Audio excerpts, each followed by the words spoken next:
Dans le premier numéro de Suivez le guide, je vous emmène à un endroit pas très loin de Sidi Bel Abbès en empruntant Trik Boussen, en allant vers la commune de Sidi l'Hassan. Je vais vous parler d'un château, Château Perrin, ou comme l'appellent les locaux, Château Biren, bien que le terme domaine serait plus approprié. Château Perrin tient son appellation de Philibert Perrin, viticulteur qui travaillait pour le compte d'Alphonse de Lamartine, écrivain et homme politique français marquant de l'époque, qui fit construire le château en 1880.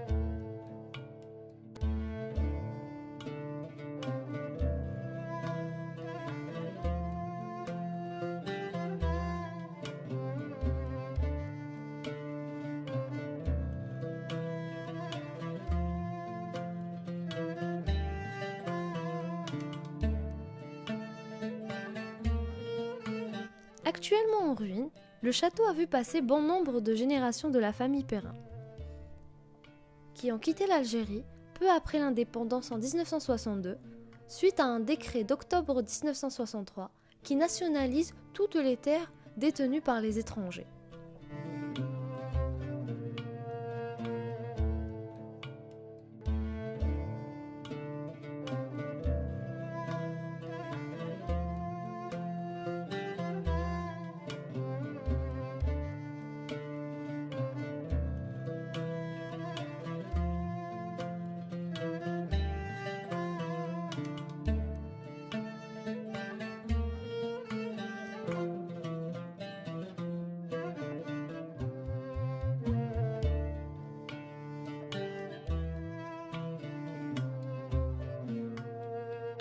Il nous a été rapporté que toute la particularité de ce château réside dans un puits, de forme pentamérique, dont l'accès est impossible aujourd'hui.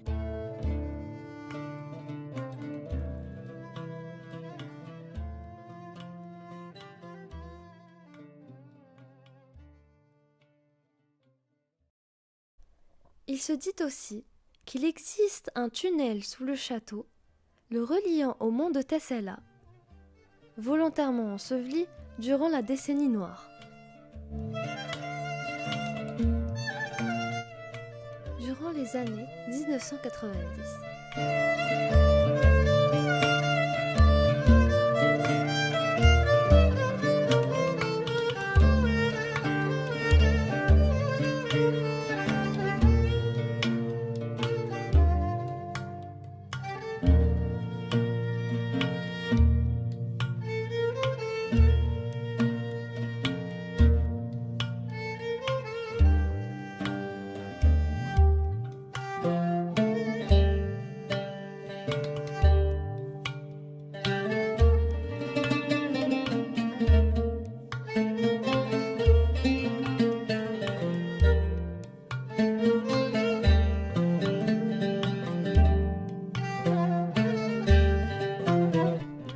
Bâti sur 2 étages et une cave, le château donnait accès directement aux cours du domaine.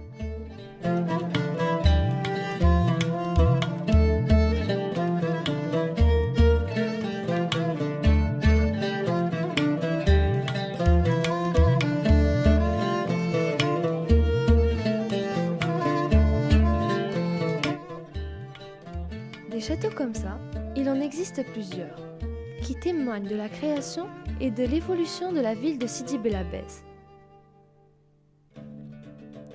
et qui révèlent ainsi une phase extrêmement importante de l'histoire de l'Algérie.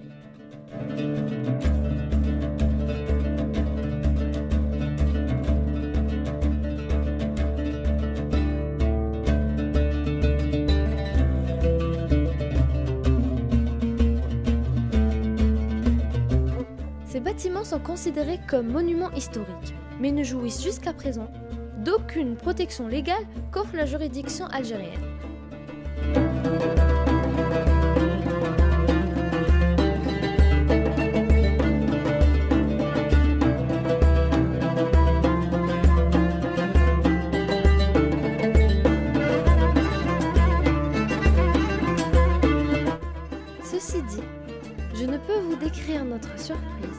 découvrant au dos du château des écuries.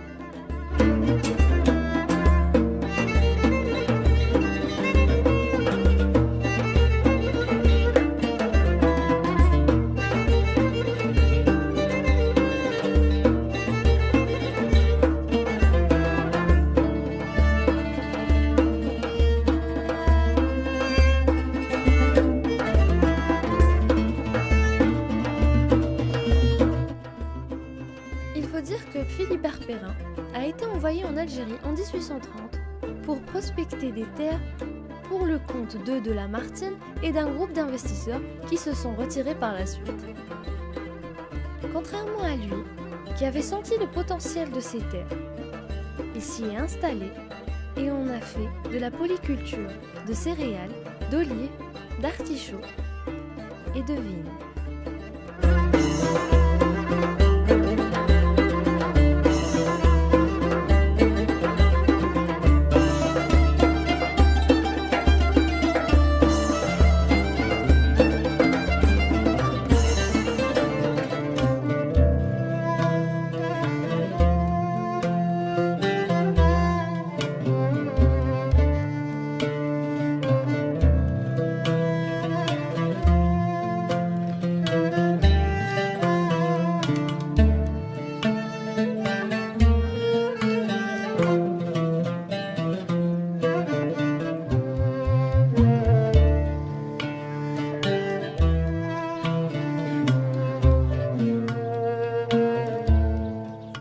Un peu plus loin, nous sommes tombés sur des énormes cuves qu'on suppose être des cuves où était stocké le fruit des vignobles.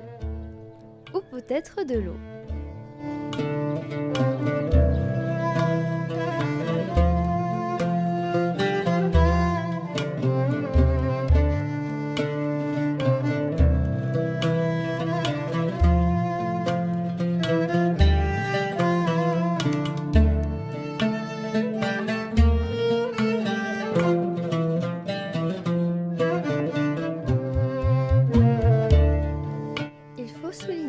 Que le domaine s'étend sur plus de 250 hectares, ce qui faisait de lui l'un des plus grands domaines de la région.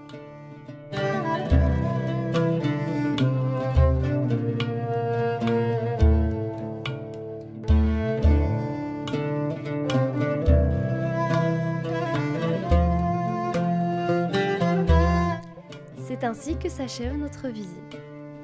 Et je vous donne rendez-vous pour un prochain numéro.